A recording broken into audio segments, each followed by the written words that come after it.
On the morning of September 12, 2015, 36-year-old police officer Catherine Campbell was reported missing to Halifax police by her dispatch unit based in Truro. They had requested a missing persons investigation to be carried out immediately after she failed to show up to work for the first time in her 6-year-long career. She had not once been late and was known as the go-to colleague for filling in last-minute shifts and taking on late-notice assignments. Her patrol partner described her absence and lack of communication as very out of character, and immediately went to check her apartment with a spare key that she had given him. He testified that he found the alarm clock ringing and nothing out of place. Catherine's credit card was traced to an Uber driver at 3:40 a.m. the night before. The driver was located by police and testified that he picked up a male and female at the time in question from the Halifax Ale House bar and dropped them off at the end of a street just 6 minutes away. He also stated that he could sense tension between them during the short journey. The Ale House bar's security cameras were then checked, and police discovered Catherine talking, kissing, and dancing with a man who at the time was unknown and unnamed. The closest point of surveillance to Catherine's Uber destination was the rear parking lot of a leisure center situated about 50 meters from the street where they were dropped off at. Investigators checked the recording from the night before and saw a barefoot character dragging a large green compost bin shortly before 5 a.m. 7 minutes later, the same figure is seen dragging the bin, which appears to be heavier in the opposite direction.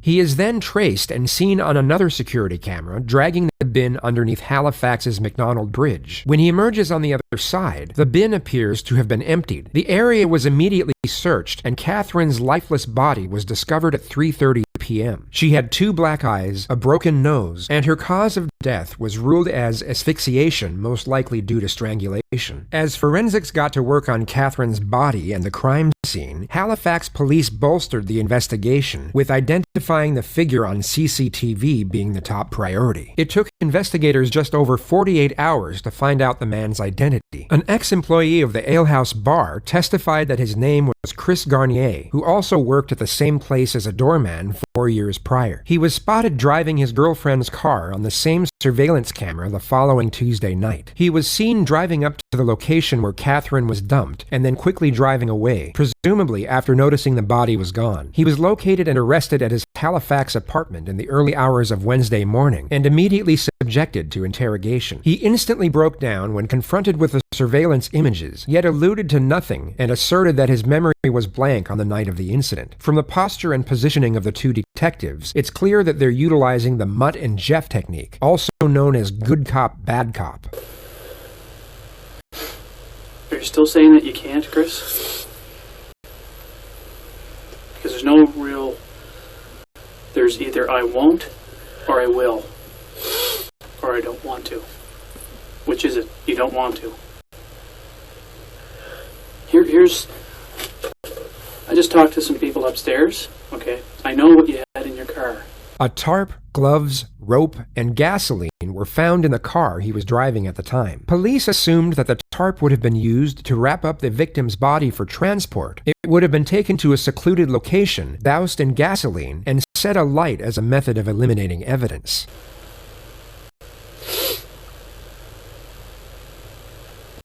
The people that they interviewed that were with you this weekend said you weren't showing any signs of remorse this weekend. You were your regular old self. No issues. Your dad came in, wouldn't give a statement.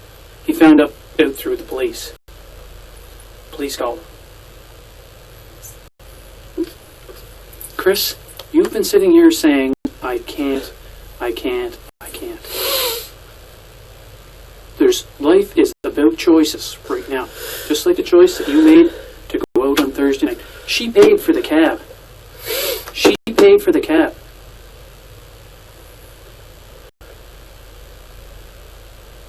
You remember that? Is it that you don't remember, or you don't want to remember? I don't remember. what do you remember? After she paid for the cab, what do you remember?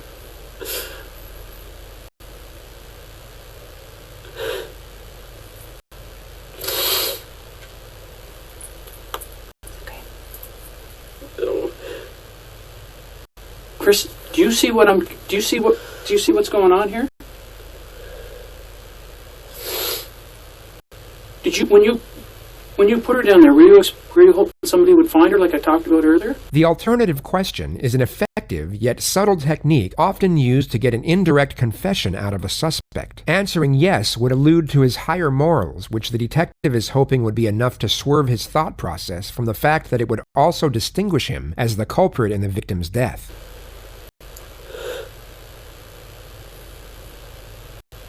Chris, when you put her down there, were you hoping that somebody...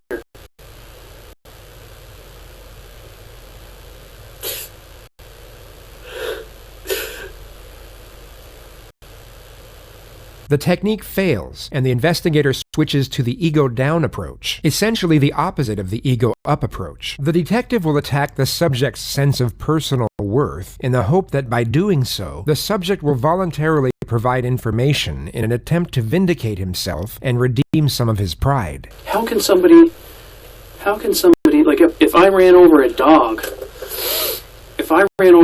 I'd feel bad. How can somebody do something like this and then all weekend you act normal, have sex with your girlfriend, go to your father's birthday party, and everybody says, oh no, you act like always. Then you're driving around, you're changing stuff around, you're out trying to, you were going to go and do something with her body. I don't know what I was going to do. Okay, well, the stuff you had in your car, what was that for? Well, I have my bag because I wasn't sure if I was going to leave or not. By leave, he means skip town, run away. In his bag, passport, enough clothes for 1 week, and all of his savings in cash, which amounted to just under $3,000. Right. What else? But the tarp and gas, they could have been for one or two things. Which were what? That's what I'm saying, Chris. What were those things for? What did you have this for?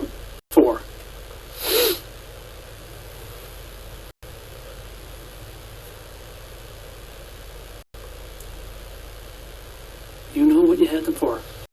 You were going back down there to get her. I thought about it. Yes, you were. His first incriminating statement. It's not a full confession, and not nearly enough for a guaranteed conviction. The words, "I thought about it," can be transmuted in a number of ways by a defense team. Yet the suspect has essentially identified himself as the man pushing the compost bin and insinuated to the crime of interfering with a dead body. It's the first breakthrough, and detectives will now use this as a foundation to build up the pressure in the next set of questions. And then what were you going to do with the gasoline? No. Chris, let's stop playing this game, okay? Seriously. You knew what you were going to do. If there hadn't been anybody around there, you would have went down and did that. I don't think I could have. I drove by there before. Yes, I know you drove by there before. Oh. I appreciate your honesty, okay? I appreciate your honesty. I don't know what I was thinking. And you But I had, couldn't. Chris, you had your girlfriend's car, too, right? Why would you do that? Because you didn't want... No, I didn't have a lot of gas left, and I thought she might have more in case I had to go further away to try to get away. Okay, that's reasonable. That's reasonable, okay? I don't want to lie to you. Okay, well, you don't have to lie to me. Tell me this, tell me that she wasn't still alive when she was put in that compost bin. Was she still alive when she was put in that compost bin? No. He has now confessed to the felony of interfering with a dead body. It is no longer insinuated, it is now confirmed. She didn't suffer in there? She didn't suffer when you threw her down over that bank? She was dead? How do you know she was dead? I think she was. It's in moments like these why people emphasize the importance of legal counsel. The suspect has just admitted to not knowing if the victim was already dead before the disposal of her body. There was a chance she could still be alive, yet instead of taking her to a hospital, he left her underneath a bridge in the middle of the night. Disclosing lack of morality in such a manner is often brought up and played on screen by the prosecution during both a trial and a sentencing hearing. How do you know that? How do you know that? Did you tell me that she was not alive when you stuffed her in there? How do you know that she wasn't alive? She wasn't moving. You're a paramedic. Chris was in fact a salesperson for a fire suppressions company and a part-time personal trainer. He briefly served as a volunteer firefighter and underwent emergency medical technician training, which is what the detective is referring to. How do you know that she was not alive? She wasn't breathing. She wasn't breathing? Like, how do you know that? Did you get down? Did you feel close to her face? You know, because some people, you know, you're a paramedic. You can get down close to somebody and they might have faint breaths. I don't know. The victim not moving or appearing to be breathing is now Chris's acumen for recognizing her death. He's just admitted to not even checking for a pulse or using his CPR training to try and save her life. Chris, when you put her in there, she wasn't alive. 100%? You know that? You're telling me 100% that she wasn't alive? I think.